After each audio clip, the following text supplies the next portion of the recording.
here in Saskatoon. So this is the life that I'm going to start here by using my cooking skill. Have to come out of the comfort zone if you want to get a success? You believe in that? Absolutely.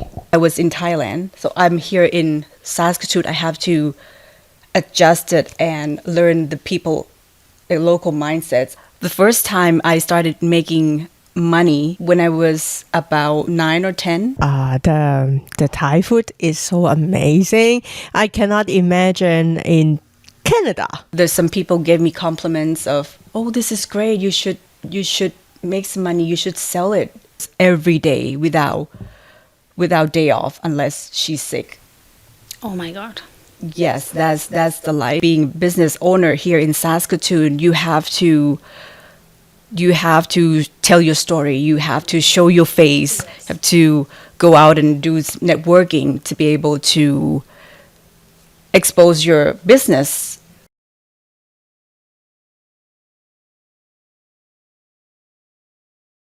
Hello everyone, welcome back to our business talk show. Today we are very honored because I have my best friend Tas with us. So Tas, welcome you to be our guest. So can you just introduce yourself to us? Thank you, Grace, for having me. Hi, everyone. My name is Tassini Nitisasin, or Tas for short. I am originally from Bangkok, Thailand. I arrived Canada 2 years and 4 months ago. For the past 2 years, I created good memories for people by making authentic Thai food and seeing them having a great, authentic Thai food. Yes, I tried Tas. The Thai food is so amazing. I cannot imagine in Canada we still can enjoy that so yummy food. So I have a question want to ask you. Can you share a childhood memory or the habit that shaped the career path you are on today? I recalled many moments. One of that would be the first time I started making money when I was about 9 or 10. So at that time, there was a kind of like a lottery, but it was legal for people just to spend 1 or 2 baht and get the stuff and then open it and they can win. That was me selling those tickets to them. I was so happy because I made some money and see people laughing or be enjoying when they're playing. However, one day the government said, no, it was illegal. So I totally stopped doing that. But I had a feeling that I like selling. I like participating with people. That was one memory. The other one was I always helping my family, especially my mom. She has food stalls. She has mom and pop shop. So I always helping her in the store, being hands-on, doing everything that she asks. So for that habit, I was always being active. So I also joined the school athlete clubs. I was running, was swimming. So that habit like make me become so active and hands-on. I don't like the sedentary, just only sedentary job, just sitting in one place. I like to go out. I like to do some physical works. That's the habits from young age. Okay. So have you ever thought that this probably like in a childhood you were not serious about what you were doing, right? But have you ever think that your this fun activity or the hands-on activity can turn into your career? Yes, I always find joys in things that I do because if I don't have enjoyment or I don't find happiness in what I do, I tend to don't have 100% focus on what I do. Yeah, this is a very important because everything first is the fun. If you have fun, if you enjoy it, especially you mentioned is when you sell that lottery things, the people is laughing, happy. So you love to see this one. Yeah. So this is That's why I cook nowadays, because surprisingly, I cooking isn't my passion originally. But when I see people trying the food and they said, "Oh, this is the best curry that that they ever had," or "Oh, I've never had this dish before," and it's just opened the taste bud. That's the feeling that I feel proud of myself. Also, my parents, like, who pass along their skills or they gift it to me. It's the feeling of making them or other people happy. That's true. So like at what point you realize that you want to make it your passion or your childhood activity to the long life career? Because as you said, and then I totally agree with you, that if you are not happy with your work, you cannot get along with it for a long term specifically, right?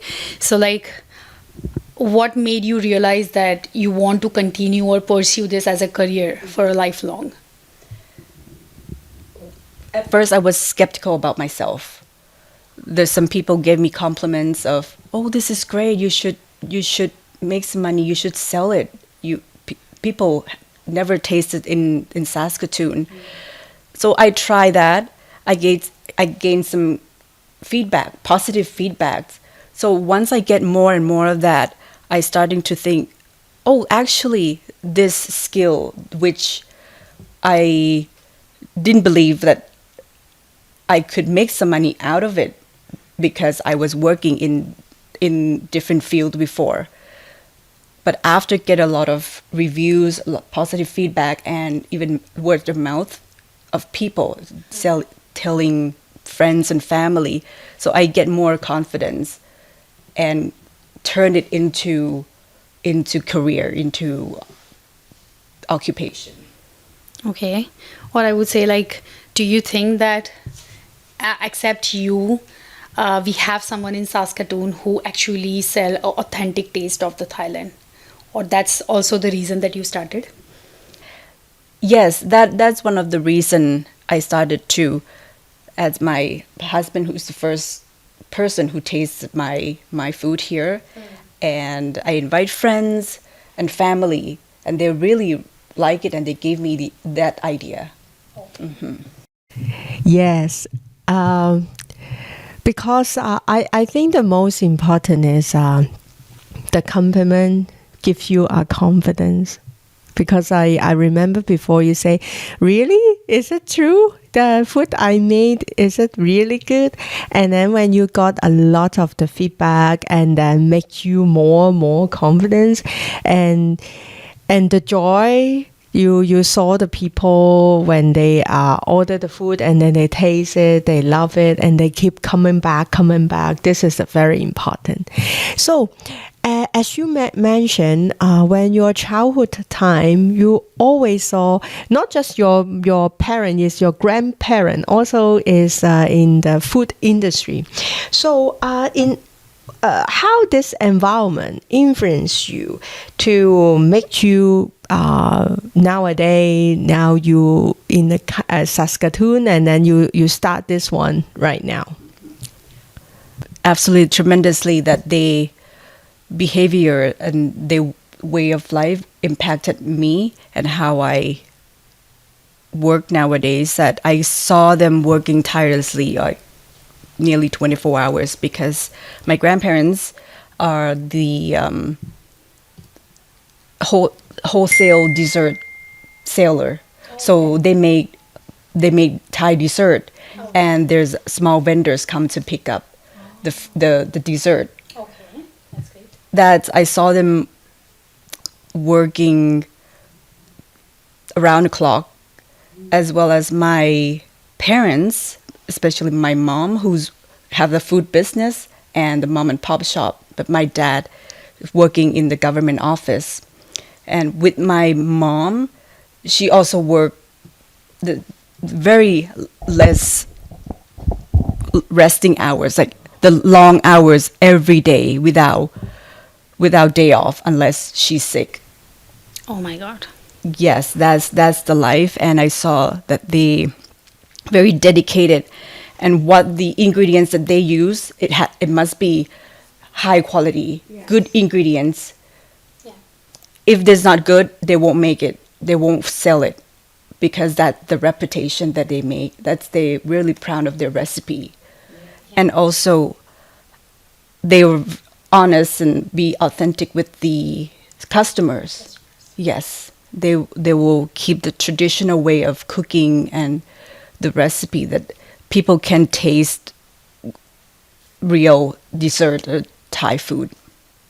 That's what I really want to pass this to my customers, because there's so many fusion, Thai fusion food, or Asian fusion food anywhere, but it's really hard to try to find the authentic Thai food. But since you small, you saw everything. They work around the clock. They never have a rest time. So will you scare now because you need to start this one? Previously, I was really scared. That's why I pushed back so many years of starting the business, because I saw them working lots, but gain a few money, not a lot of money, but they're still providing to the family. I was pushing that thing until I came to Saskatoon, that when I start my own small cooking, then I get good feedback. So it feels that, oh, this is the time that I can use this skill to make money and to share the taste of Thailand to Saskatoon. Then, from your past environment, what you learn from your parents and your grandparents, and so you adapt it, and now you One thing that came to my mind is be adaptable. In any environment, I was in the person who I was in Bangkok working the other job, but now I'm here in Saskatoon. So this is the life that I'm going to start here by using my cooking skill. That's the adaptable, flexible. Be flexible. You have to be learning all the time. You can't be a static or using the same mindset as I was in Thailand. So I'm here in Saskatoon. I have to adjust it and learn the people, the local mindsets, and adapt it to it, so I can serve this storm or serve this wave along the way. Yes. So that means like you also believe that education is needed for each of the field. Doesn't matter it's the cooking or it's from the tech field or... Absolutely. In any job, any careers, if you being stagnant, if you don't learn, you're going to be the very bottom, or you're not going to find any development. You won't grow. Yeah, even in any desk job, secretary, assistant, cook, business owner, everyone needs to learn, because the world is moving very fast. So what do you think that now you're still learning? Since I becoming the entrepreneurs, I learned a lot about building good system in the business, and of course doing the inventory and accounting, finance, controlling the costs. That's the important part of the business, because if there's no cash flow, if the back of the house is not organized, the business cannot run for a long time. That's true. And I would say, like, when it's a startup specifically, or it's like a small business that you just started, I think it's really good if you can save the overhead cost because it's not required all the time, right? So yeah, that's really true that you are learning that. That's really appreciated. And I just want to ask, like, when you say this, that you have seen your parents and the grandparents are working so hard and they don't probably enough get time to take a rest, do you think it is like the way to be a successful, like, or do you believe that you have to come out of the comfort zone if you want to get a success? Do you believe in that? Absolutely. Nowadays, I have to extend and get out of my comfort zone to be able to do this business as for example, because I previously very shy to be out of the camera talking to people.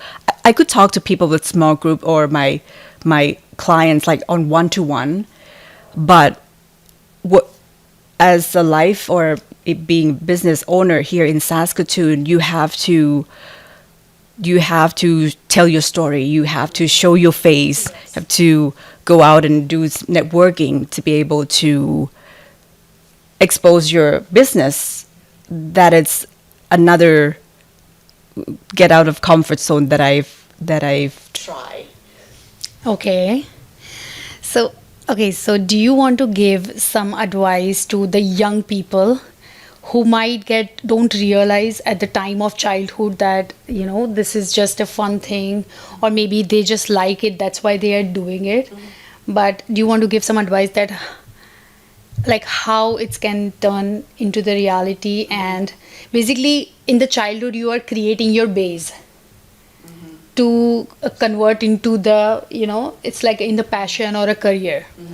So, like, how it's going to be useful, or like what is the difference? Like, for example, if I learn something today and if I apply to open or to start up something, how that effective, or like if you are doing something from your childhood, how much that can better help you to grow up your business? Do you know, interestingly, there's a professor, the NYU professor, saying, don't follow your passion, but follow your talent. I just heard that not long time ago. And I have my self-development teacher in Thailand, also my spiritual teacher. He mentioned this. At that time, I didn't understand, because I always heard that follow your passion, doing something that you really love. But today, I truly understand those statements, because only a few handful of people in this world came to this world with the talent that they really know what they want to do in life. They're very lucky. But numbers of people, example, I need to do a lot of things before I know what is my passion is. And what is I'm good at. So you follow what I'm good at. Yeah, I follow what I'm good at instead of passion, because you might not find the passion for the rest of your life, but you know what you're really good at and you get paid for that. You get recognized and accomplishment from the talent. So my suggestion is just keep hands-on doing many things to find what is you're good at and follow your talent. Yeah, this is a very, very good tips and advice, because sometimes if you just have a passion, of course it's also important, because I would say both things is together. Yeah, because if you don't like that one, you will not continue practice this one. If you don't continue practice this one, it cannot be your skill, and then you cannot build up your talent there. So I would say is you at least you have to have you like that things first, and then you will keep doing it a little bit, doing a little bit. Don't make an other things get into it. Make it more pure. Because sometimes, as we always, even though in our CFCL radio show, we always share that is, even when we pick our hobby, we will pick now our society what they like. Even last Saturday, we give us example. As I remember, many years ago, some of my colleagues say, "Oh, if you want to find a higher quality man, you should go to a wine tasting class, because on that you will find a more quality man." See, even though you pick a hobby, you will think about this kind of things. So how you will build more bigger. So just like you when you are small, you saw your parent, your mom do the food, you can see how serious to pick ingredients, if each step to make it more authentic, more good, top in the Thailand, your area, and then you learn from it, and then you build up your stuff. So this is so amazing. And yeah, it's really inspiring, because when you see your family, what you are doing, and if you continue with your legacy, I think that will be make you more confident, because you have seen this through your childhood or throughout your childhood, right? So it will be definitely give you a more confidence, except if you are doing something new by your own. So I think that's why when childhood converts into the passion or a career, that's why it's really more growing stage, I guess. So yes, thank you so much, Taz, for sharing your journey. Thank you for having me. You're welcome. And the insights, and your specifically the tips, because, and as the Grace said, that like both are, I guess, equally important, but still the talent is much needed. Yes. Because if you don't have that adaptive nature, I don't think so you can survive for a long time. Yes. You have Because to adapt the new environment. If you use your talent well, you're gonna have sponsors, you're gonna have supporters who hire you, who pays you, and you growing the love or passion out of that too. So agree with you totally. So thank you so much to be on Wings of Women and share your insightful tips for today's young generation. So and thank you for watching our episode today as well. So like, we just want to say that if you guys have a story, if you are a woman, please share with us, so, and be a part of the Wings of Women. So like, one of your story can inspire maybe a lot of women's. So thank you, and see you till the next episode. Bye.